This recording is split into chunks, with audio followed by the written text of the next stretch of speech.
cower in the shadows, a chill in the air, bound to this decaying mansion, a prisoner of what once was. My existence is a constant echo of a life I can no longer touch. The dust motes dancing in the slivers of moonlight are my only companions, each one a tiny, fleeting memory.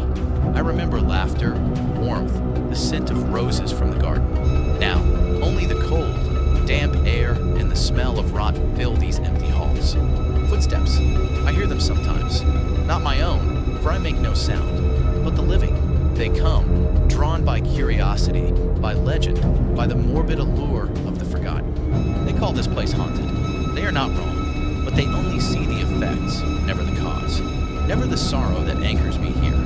I watch them, these fleeting visitors, their breath misting in the cold, their eyes wide with a fear they barely understand, a fear I know intimately. They whisper tales of a woman in white, of cold spots, of objects moving on their own. They attribute malice to my presence, but I am merely a reflection of this house's pain.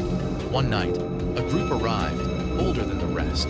Their flashlights cut through the gloom, revealing the scars of time on my beloved home. They spoke of EVP, of spirit boxes. They sought proof, tangible evidence of the unseen. How ironic, when my entire being is proof. I drifted through the walls, a silent observer. Their excited chatter grated against the quiet sorrow that usually fills these rooms. One young woman, her eyes wide with a mix of fear and fascination, ventured into the nursery. My nursery, a faint lullaby, a melody only I could hear, began to play in my memory. A song I sang to my child long ago. She picked up the doll, her fingers tracing its cracked porcelain face. A shiver ran through her, a cold touch she couldn't explain. It was my touch, a desperate attempt to connect, to warn her. This house holds more than just memories. It holds a tragedy.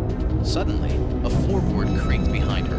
Not one of the living's heavy steps, but a light, almost ethereal sound. She spun around, her flashlight beams sweeping across the empty room. Nothing, but the air grew colder, heavier. I wanted to scream, to tell her to leave, to escape the fate that befell me. But my voice is gone, lost to the veil between worlds. The others called out to her, their voices muffled by the distance. She hesitated, then slowly backed away from the nursery. As she turned, a faint, almost imperceptible shadow detached itself from the wall behind her, stretching towards her like a grasping hand. She felt it then, a sudden, icy grip on her arm. A gasp escaped her lips, a sound of pure, unadulterated terror. Her flashlight clattered to the floor, plunging the immediate area into deeper darkness. Only the distant beams of her friends remained. A whisper, not of words, but of pure despair, filled the air around her. It was my grief, amplified, echoing through the very fabric of the house. She stumbled, scrambling away, her cries now audible to her companions. They rushed towards her, their bravado replaced by genuine panic. They dragged her out, their retreat a frantic scramble through the decaying grandeur. I watched them go, a familiar ache in my spectral heart. Another group, another fleeting moment of interaction with the living, and then the silence returns, heavier than before. I am left with the dust, the shadows, and the endless loop of my own sorrow. This house is my tomb, my prison, my eternal resting place.